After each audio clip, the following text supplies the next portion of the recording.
Assalamualaikum warahmatullahi wabarakatuh.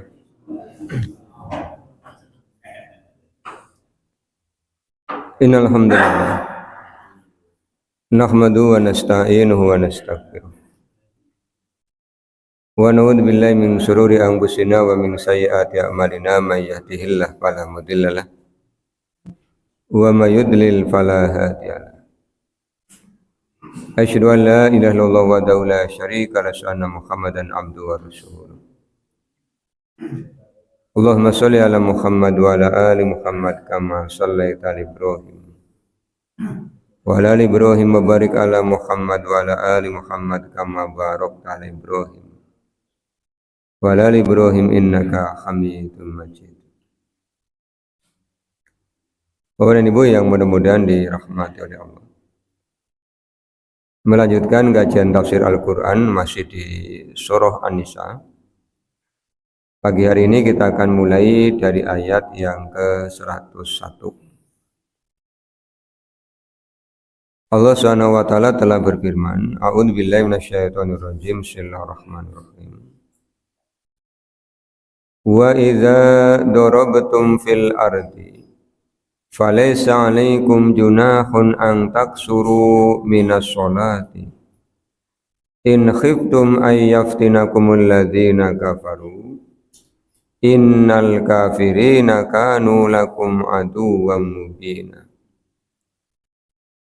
Wa idza dan apabila darabtum kalian bepergian fil ardi di bumi, falaisa maka tidak ada alaikum atas kalian junahun dosa ang taqsuru supaya kalian meringkas minas sholati di antara sholat-sholat. In khiftum jika kalian khawatir ayyaftinakum menimpa kalian bencana alladzina kafaru dari orang-orang kafir. Innal kafirina sesungguhnya orang-orang kafir itu kanu adalah lakum terhadap kalian aduan musuh mubinan yang nyata. Al-Quran surah An-Nisa ayat 101 Allah turunkan untuk memberikan rukhsah kepada Rasulullah juga kepada orang-orang beriman keringanan untuk melaksanakan ibadah sholat. Karena sholat ini ibadah yang tetap berlaku bagi setiap muslim, laki-laki maupun perempuan, selagi dia sudah masuk usia balik, akalnya masih sehat, baik di rumah maupun dalam perjalanan, baik dalam keadaan damai maupun dalam keadaan perang. Sholat ini ibadah yang tetap harus dilaksanakan. Maka karena ibadah ini tetap harus dilaksanakan oleh Allah Subhanahu wa taala, pelaksanaannya diberikan keringanan-keringanan atau kita kenal dengan istilah rukhsah. Lawan dari rukhsah itu azmatun. Kalau azmatun itu harus dilaksanakan persis, pas. Kalau rukhsah pelaksanaannya ada keringanan-keringanan. Keringanan yang Allah berikan kepada kita orang-orang muslim pada pelaksanaan sholat yang pertama adalah qasar.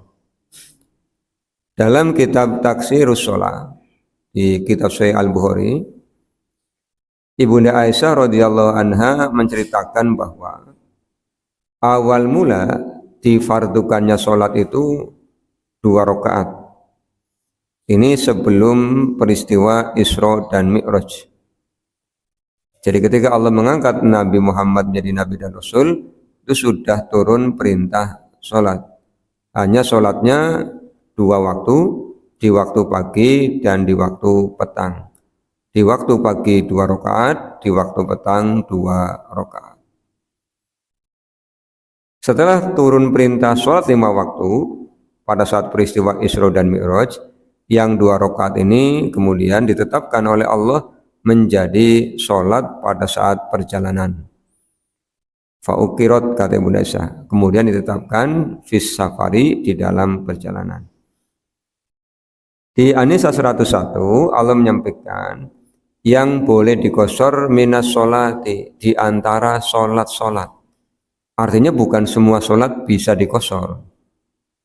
Bukan semua sholat bisa diringkas, di antara. Kemudian Rasulullah SAW menetapkan yang bisa dikosor adalah sholat fardu jumlahnya 4 rakaat. Berarti di siang hari ada 2, duhur dan asar, di malam hari ada 1, isya. Maghrib dan subuh tetap. Maghrib tetap salasan, subuh tetap rakaataini. Kemudian pelaksanaan sholat dengan cara qasar ini Allah Subhanahu wa taala telah memberikan aturan boleh dikerjakan apabila kata Allah darabtum fil ardi, kalian bepergian di bumi. Bepergian dalam keadaan berperang maupun dalam keadaan berdamai, maka rusuh dengan cara qasar diizinkan. Ketika ada seseorang bertanya kepada Khalifah Umar, pada saat Khalifah Umar melakukan sholat dengan cara qasar, Khalifah Umar menjawab, aku pernah bertanya kepada Rasul. Kemudian Rasulullah menyampaikan jawaban, sholat dengan cara qasar adalah shadaqatun tasaddaqallahu alaikum fa'khuduha. Sholat dengan cara qasar adalah sedekah yang Allah berikan kepada kalian, maka ambillah. Jadi ibaratnya sholat dengan cara qasar itu adalah kiriman dari Allah. Kalau dikirim, ya selayaknya diambil. Sama dengan kita kalau kita ngirim, kemudian orang yang kita kirim tidak mau, itu kan kita tidak buang-buang Bapak Ibu. Nah, ini Allah mengirimi kita sholat dengan cara qasar, maka kita ambil. Syaratnya adalah darabtum fil ardi. Kemudian masih dalam kitab Sahih Al-Bukhari ditetapkan bahwa kapan orang boleh mengqasar sholat, jarak berapa. Perjalanan yang berjarak minimal 4 barid. 4 barid itu sama dengan 16 parsah. 1 parsahnya sama dengan 3 mil. 1 milnya sama dengan 1,6 atau 1,7 kilometer. Tinggal dikalikan. Kalau 1,7 kali 3 sudah 5,1 kilometer. 5,1 kali 16. 80.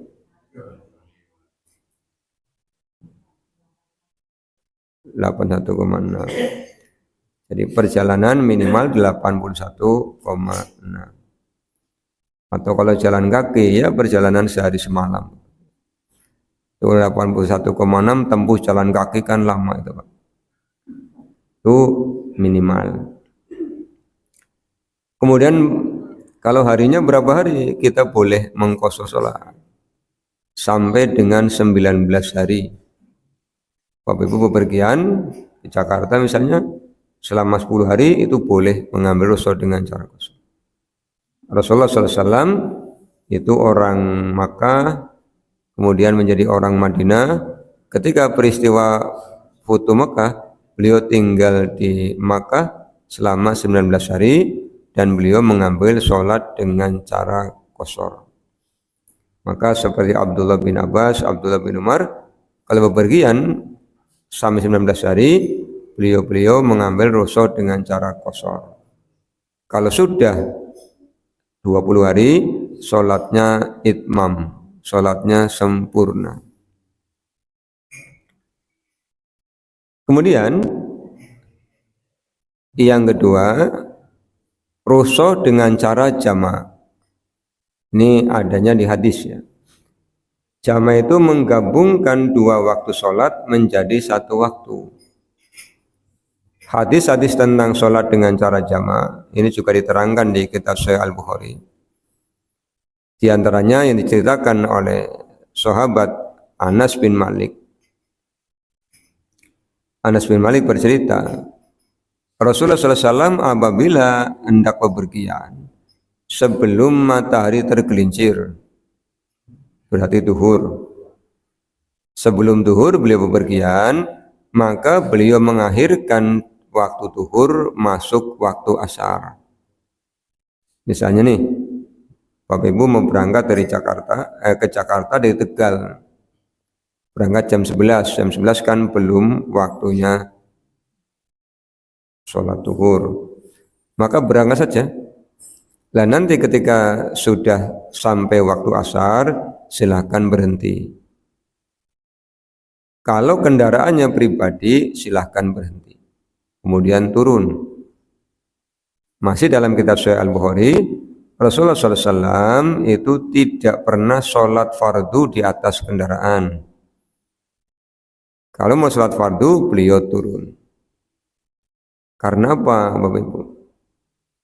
Satu, berjamaah. Ya, kalau di atas kendaraan berjamaah, boleh jadi nanti ada kendaraan makmumnya yang mendahului kendaraan imam. Pontanya ada yang nyelonong kan bisa jadi. Yang kedua, hikmahnya apa? Rasulullah SAW turun karena yang dikendarai kendaraan pribadi. Zaman Rasul kan kendaraan pribadi ada 3. Ada unta, ada kuda, ada khimar. Atau satunya ada bihul. Bihul itu lebih kecil daripada kuda, lebih besar daripada khimar, bihul. Jadi kalau Bapak Ibu bepergiannya menggunakan kendaraan pribadi, silakan berhenti. Misalnya naik motor, ya lebih gampang lagi berhenti. Waktu asar, kemudian sholat. Urutannya bagaimana? Urutannya sama seperti sholat biasa. Kerjakan duhur dulu, kemudian kerjakan asar. Kalau sholatnya berjamaah, azannya 1 kali, iqomahnya 2 kali. Azan selesai nih, kemudian iqomah sholat duhur. Ambil ruso dengan cara qashar. Sholat duhurnya 2 rakaat. Setelah itu duduk sebentar, nunggu iqomah. Iqomah lagi, kemudian sholat lagi, sholatnya asar 2 rakaat. Karena sudah mengambil ruso dengan cara jamak dan qashar, maka qobliyah dan ba'diyahnya ditiadakan. Jangan sampai sudah mengambil ruso dengan cara jamak qashar, qobliyah, ba'diyah dikerjakan. Ini namanya tidak mengikuti sunnah, tidak sesuai dengan uswahnya Rasulullah. Itu Bapak Ibu. Bagaimana kalau bepergiannya sudah masuk waktu duhur? Masih kata Anas bin Malik, ketika sudah masuk waktu duhur, maka Rasulullah sholat duhur. Kemudian Rasulullah pergi. Tidak mengerjakan sholat asar, ditarik ke duhur. Asarnya nanti di perjalanan. Duhur dikerjakan di Madinah, terus Rasulullah berangkat. Ini masih dalam kitab Sahih Al-Bukhari. Ketika Rasulullah mau pergi ke Mekah untuk urusan haji, beliau sholat di Madinah. Duhur 4 rakaat biasa. Kemudian berangkat, ketika sampai ke tempat namanya Dzul Hulaifah. Dzul Hulaifah itu jaraknya 6 mil dari Madinah, masuk asar. Rasulullah berhenti, kemudian sholat asarnya 2 rakaat. Jadi tidak ditarik, asarnya ke duhur. Duhurnya dikerjakan di duhur, asarnya tetap di asar. Maka kalau Bapak Ibu mau ke Jakarta, sudah waktu duhur, silakan sholat duhur terlebih dahulu. Setelah selesai, berangkat. Nanti begitu masuk asar, silakan sholat. Bagaimana kalau yang dikendari adalah kendaraan umum? Kalau kendaraan umum kan kita tidak punya kewenangan luas. Apalagi misalnya lewat tol, Bapak Ibu ya. Lewat tol dari sini ke Jakarta masuk waktu asar, jenengan kan tidak bisa turun di sembarang tempat. Silakan kerjakan sholat di atas kendaraan. Maka paling gampang sebelum bepergian sudah dalam keadaan berwudu. Kalaupun belum dalam keadaan berwudu, silakan tayamum. Tayamum juga rukhsah. Al-Maidah ayat yang ke-6. Allah berikan keringanan kalau kita safar atau kita sakit atau kita tidak menemukan air, sedangkan waktu sholat sudah datang, silakan tayamum. Jadi pertanyaannya bukan boleh Pak, bukan boleh Pak, tapi disuruh oleh Allah. Jadi jangan menggunakan perasaan kayak ora sreg Pak. Laung yang nyuruh Allah Pak. Sholat yang nyuruh Allah. Tayamum yang nyuruh Allah, qasar yang nyuruh Allah, jamak yang nyontoni Rasul. Kalau Allah nyuruh, Rasul nyontoni, itulah yang Allah kehendaki. Kita tinggal pakai. Sama dengan kita belanja kan Bapak Ibu ya. Kalau ada yang gratis kenapa beli kan begitu. Ya kan itu. Jadi kan orang tuku, oralah wong akeh gratisan, lurusin gratisan kan. Nah ini Allah memberikan aturan, ini ada yang ringan, jangan memperberat diri sendiri. Jika sholatnya di atas kendaraan, kerjakan yang bisa. Kalau naik bis misalnya, yang bisa apa? Takbiratul ihram Pak, bisa kerjakan dengan sempurna. Berdiri bisa ndak bisa Pak. Ketika berdiri bisa direm kan, bisa mencolot ngarep Pak. Menghadap kiblat bisa ndak? Angel. Ya searah dengan arah kendaraan. Kemudian ruku bisa ndak? Ndak bisa. Nah, dengan isyarat, bil imai, dengan isyarat, dengan membungkukkan badan. Sujud bisa ndak? Ndak bisa, dengan membungkukkan badan. Iftiros bisa ndak? Ndak bisa, ya kakinya turun. Kalau misalnya duduk iftiros di atas jok kan angel Bapak ya. Iya kan sempit. Nanti malah menyusahkan diri sendiri. Silakan duduk kakinya ke bawah, uncang-uncang. Tahiyat, oh tahiyatnya bisa nemen. Tinggal nuding kan gampang, nuding. Salam, salam ya bisa. Jadi kerjakan yang bisa. Itu pelaksanaan di atas kendaraan. Tapi kalau di atas kendaraan memungkinkan untuk sholat dengan sempurna, lakukan dengan sempurna.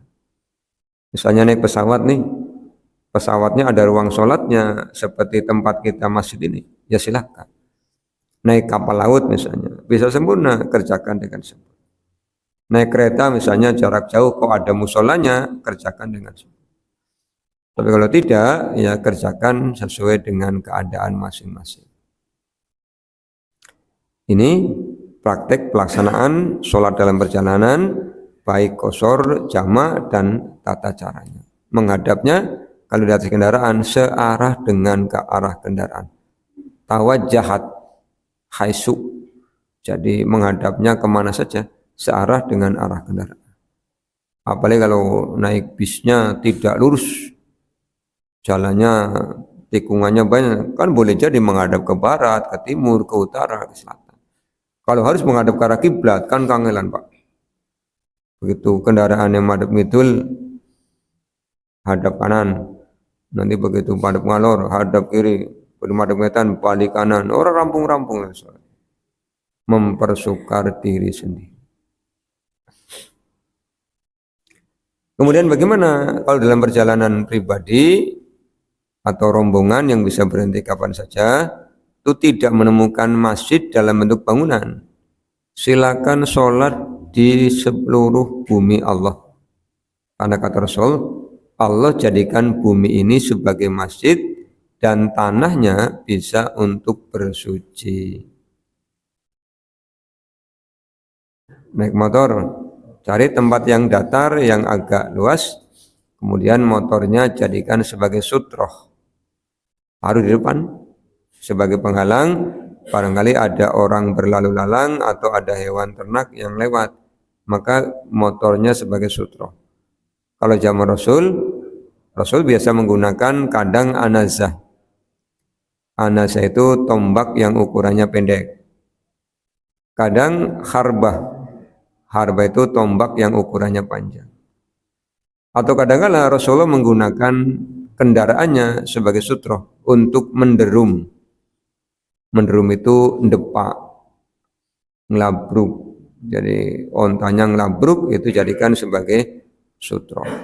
Dan nanti di depannya berlalu lalang orang itu tidak apa-apa. Itu syariatnya Bapak Ibu ya. Lah bedanya sholat dengan cara qashar dan jamaah. Kalau jamaah bisa dikerjakan ketika sudah kembali ke tempat tinggal. Misalnya dari Jakarta nih, pulang ke Tegal setelah asar. Kemudian sudah berniat, saya mau mengambil rushd dengan cara jamak. Karena pulang ke Tegal nih. Begitu sampai ke Tegal pukul 22 atau 21, maka silakan kerjakan sholat dengan cara jamak. Maghribnya 3 rakaat, isyanya 4 rakaat. Kok tidak 2? Kan sudah pulang ke kampung halaman. Jamaknya boleh, qasharnya sudah tidak boleh. Iya, kecuali sholatnya di Cirebon misalnya. Sampai Cirebon berhenti dulu, isya pukul 20.00 misalnya. Ya sudah, silakan ambil rushd dengan cara jamak qashar. Jadi jamak kalau di tempat tinggal boleh, tapi kalau qashar di tempat tinggal tidak boleh. Ini ayatnya harus bepergian. Kemudian, apakah semua sholat sunnah rawatib dihilangkan ketika kita safar? Tidak. Yang masih boleh dikerjakan sholat sunnah rawatib itu sholat qobliyah subuh. Sebab subuh tidak bisa dijamak, juga tidak bisa diqashar. Tidak ada temannya. Jadi kalau kita perhatikan syariat tentang sholat jamak, yang digabungkan sholat-sholat yang satu waktu. Zuhur, asar itu kan siang hari. Kita sholat itu siang hari kan ada 2 nih. Zuhur dengan asar. Digabung. Maghrib dengan isya itu satu waktu, malam hari. Bagi kita malam hari kan kalau matahari tidak ada, tenggelam itu kan malam hari. Lah subuh itu sholat bukan siang, bukan malam, tapi pagi. Makanya namanya subuh, pagi. Ghoda itu juga pagi. Fajar setelah terbit fajar. Sehingga subuh itu sendirian. Maka qobliyahnya tetap dikerjakan. Kemudian apalagi yang Rasulullah kerjakan ketika safar, Rasulullah SAW mengerjakan sholat malam, qiyamul lail. Jadi meskipun safar, Rasulullah tetap sholat tahajud, tetap sholat witir. Maka Bapak Ibu kalau bepergian, tahajud dan witirnya jangan ditinggalkan. Jangan karena lagi dolaning anak Jakarta, tahajudnya libur, enggak.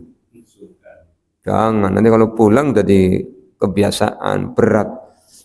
Sebab amalia-amalia sudah biasa dikerjakan, ketika ditinggalkan mau dikerjakan lagi aras-arasan. Sudah tangi bangun yang sisungkan ya kesel sampai balik kan. Sekekene lah pisan maning lah. Sekekene maning wis lampas. Nanti kena hadis orang yang malamnya tidak bangun untuk sholat, maka telinganya dikencingi setan. Gelem Bapak Ibu, kupingnya tuyui setan. Orang sopan nemen nguyuning kuping ya, Pak. Makanya harus dilawan. Ini sholat dengan cara qashar, ditambah tadi penjelasan sholat dengan cara jamak. Ayat ini turun awalnya terkait dengan perlindungan yang Allah berikan kepada orang-orang mukmin pada saat berperang dengan orang-orang kafir, karena orang-orang kafir itu musuh yang nyata. 102, Allah memberikan izin ketika berperang sholat yang kita kenal dengan nama sholat khauf. Sholat khauf itu sholat yang dikerjakan pada saat berperang. Caranya ini ada di An-Nisa 102, juga dipraktekkan di dalam hadis. Wa idza kunta fihim, wa idza dan apabila kunta engkau berada fihim bersama mereka. Faqamta kemudian engkau bangun berdiri lahum bersama mereka as-sholata untuk sholat. Faltakum maka berdirilah ta'ifatun segolongan minhum di antara mereka maka bersamamu. Wal ya'khudhu aslihatahum dan mereka menyandang senjata. Faidha sajadu maka apabila mereka sujud faliyakunu maka jadikan mereka miwaroikum di belakang kalian. Wal ta'ti dan datang ta'ifatun segolongan ukhra yang lain lam yusallu yang belum sholat. Fal yusallu kemudian sholatlah ma'aka bersamamu. Wal ya'khudhu hidrohum mereka bersiap siaga waslihatahum dan mereka menyandang senjata. Jadi sholat dengan cara khauf pada saat perang itu pasukan dibagi dua shaf. Shaf yang pertama itu mengikuti imam menghadap kiblat. Imam takbir maka ini ikut takbir. Shaf yang kedua itu membelakangi shaf yang pertama sambil menyandang senjata. Jadi yang megang tombaknya dipegang, yang megang gondewa dengan panah ya dipegang, yang megang pedang dengan tameng ya dipegang. Ini jaga nih, jadi tidak boleh sholat semua, nanti diserang orang kafir kan peragat. Jadi dibagi ya. Setelah selesai satu rakaat, nanti orang yang di shaf pertama ini balik kanan. Menggantikan orang yang di shaf kedua. Yang di shaf kedua juga balik kanan, maju mengikuti imam. Kemudian setelah imam salam, maka masing-masing orang ini kan sholatnya baru satu semua nih. Yang makmumnya. Kalau imamnya kan sholatnya 2 rakaat. Makmumnya baru 1 rakaat. Maka makmum itu menyempurnakan sholat yang tersisa. Caranya sesuai dengan kemampuan. Kalau bisa ruku sujud ya silakan. Kalau kemudian langsung perang ya menggunakan isyarat. Dan sholat khauf ini karena perang di zaman Rasul itu kan hanya terjadi siang hari.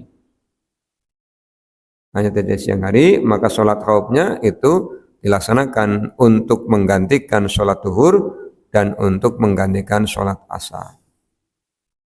Kalau sekarang kan perang ora umum, ora esuk, ora sore, ora awan, ora bumi. Ya kalau zaman abad ke-7 perang itu siang hari. Kenapa tidak malam hari? Gelap. Nah kalau perang gelap terus engkau membabat kancane. Petang sih, udah ada lampu kan ya. Jadi begitu mau maghrib ya perang selesai, kembali ke tendanya masing-masing. Besok ketemu lagi di lapangan. Tertib. Kalau sekarang tuh orang yang pada tidur bedi lempari rudal. Iya, kadang-kadang rumah sakit, sekolah gitu. Tidak mengikuti aturan perang. Padahal ada konvensi Jenewa ya. Bahwa tidak boleh menyerang rumah sakit, tidak boleh menyerang sekolah, tidak boleh menyerang warga sipil. Yang perang siapa? Ya tentara. Tapi kadang-kadang kalau sudah perang itu ya membabi, membuta. Jadi babi kalau buta. Nyeruduk gede gitu ya. Makanya banyak korban sipil. Izin tentang sholat dengan cara seperti tadi oleh Allah disampaikan. Waddalladzina kafaru law taquluna an asliyatikum wa amtiatikum. Karena kata Allah orang-orang kafir menginginkan agar orang-orang muslim itu tagfuluna, lengah. Orang kalau lagi sholat kan lengah terhadap musuh karena balai konsentrasi dengan Allah. Kalau kalian lengah, nanti mereka akan menyerang kalian. Fayamilu alaikum mailataw wahidah. Menyerang kalian dengan sekali serangan. Maka supaya kalian tidak lengah, pasukannya bagi dua. Wala junaha alaikum in kana bikum azam mim matorin aw kuntum mardu an tad'u aslihatakum wa khudhu hidrakum. Allah mengizinkan ketika kalian dalam keadaan sakit karena hujan atau sakit, maka boleh tidak menyandang senjata. Pegel tangannya Pak, sakit itu. Silakan letakkan, tapi kata Allah, wa khudzu hidrakum, tetap siaga. Kan yang namanya perang itu pilihannya hanya dua Pak. Menyerang atau diserang, membunuh atau dibunuh. Udah ada kan orang perang terus mau nyerang pamit ya. Siap. Kita serang dia, enggak ada. Wong main bal-balan aja itu kalau tendangan bebas yang jaraknya jauh dari gawang, kadang-kadang begitu disemprit, kemudian pemain jatuh, disuruh tendangan bebas, kadang-kadang belum diprit lagi udah ditendang. Karena apa? Ya cari keuntungan. Supaya lawan lengah begitu diumpan kan ngedagnya gampang. Ya, yang disemprit itu kalau tendangan penalti itu ya disemprit. Atau tendangan bebas yang dekat dengan gawang itu kan ya wasitnya kan ngatur gitu. Tapi kalau jauh konsep perang kan begitu, nunggu lengah supaya apa mudah mengalah. Lah Allah tidak ingin orang-orang muslim itu dirugikan oleh orang-orang kafir, maka diatur syariatnya. Ya. Innallaha sesungguhnya Allah a'adda telah menyediakan lil kafirina untuk orang-orang kafir azabam muhina, siksaan yang menghinakan. Sampai dengan ayat 102. Ada pertanyaan tentang sholat dengan cara jamak kosong?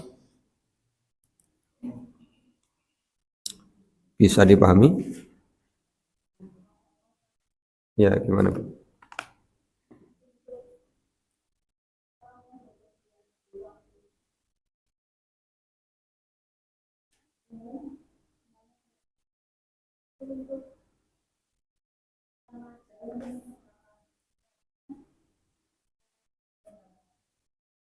Bagaimana?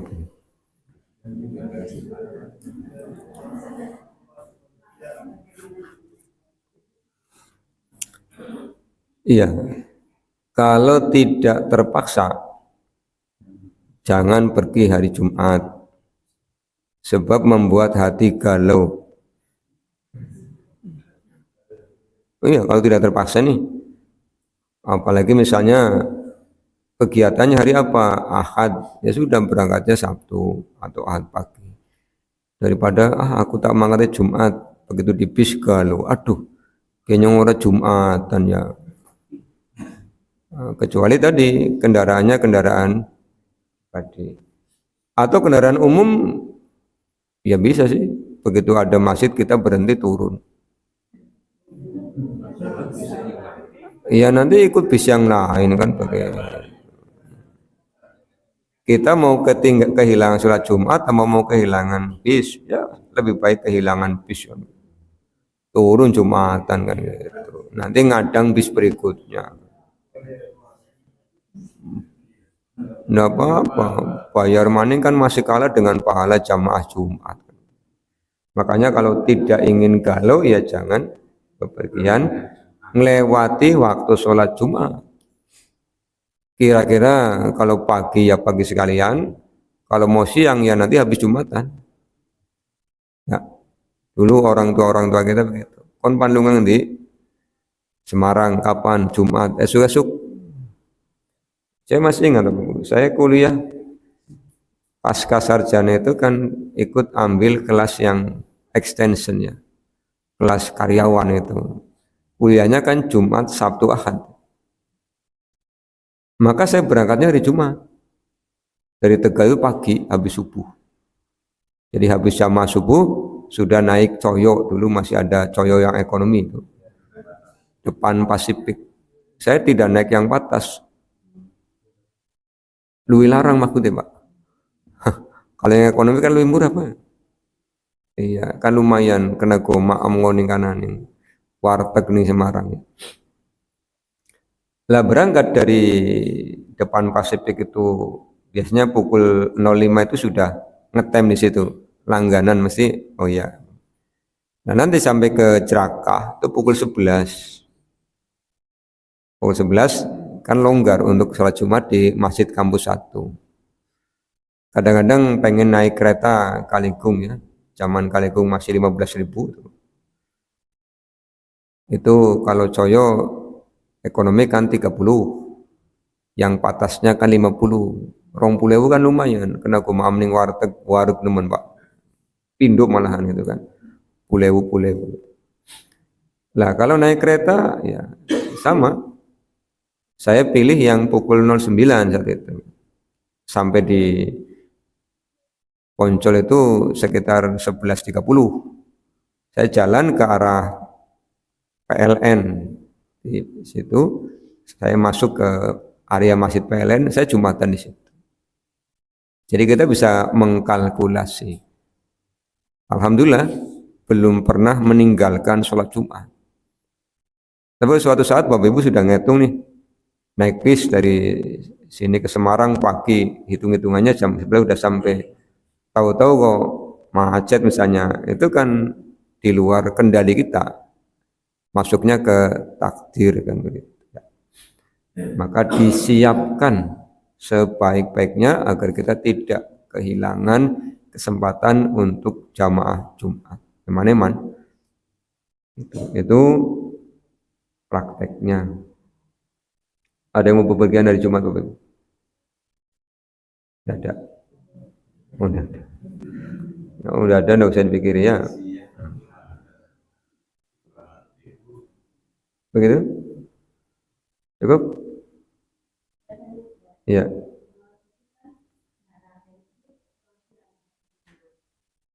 Satu koma? Iya.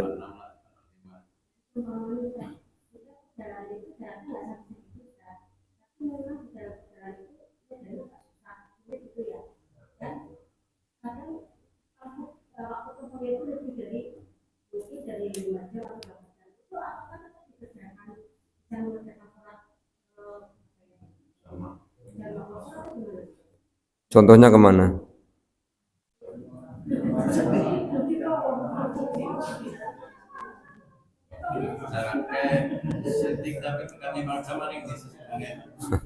Contohnya kemana?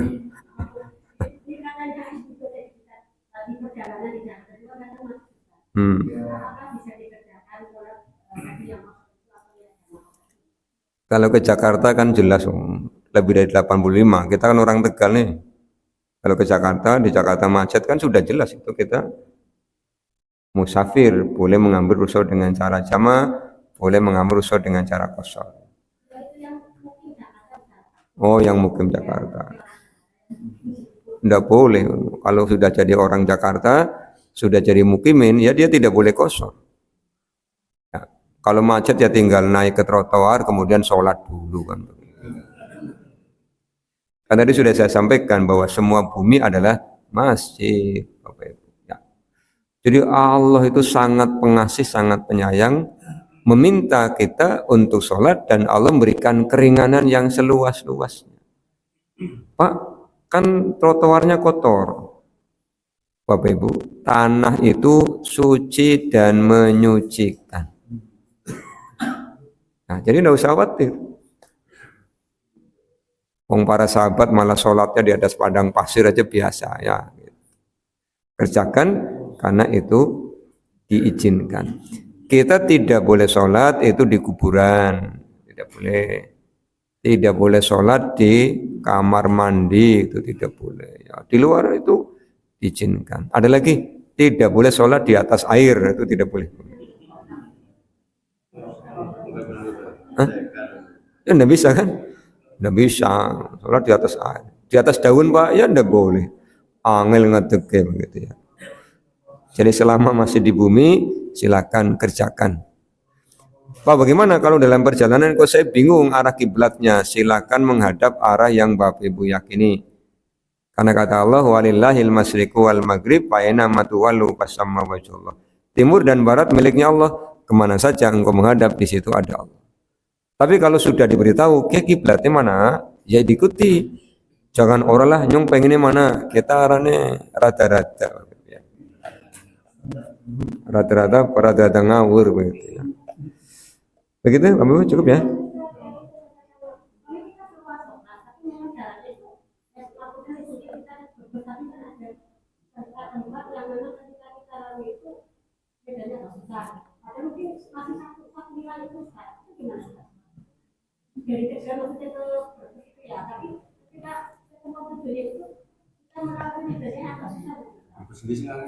Salam, salam ya.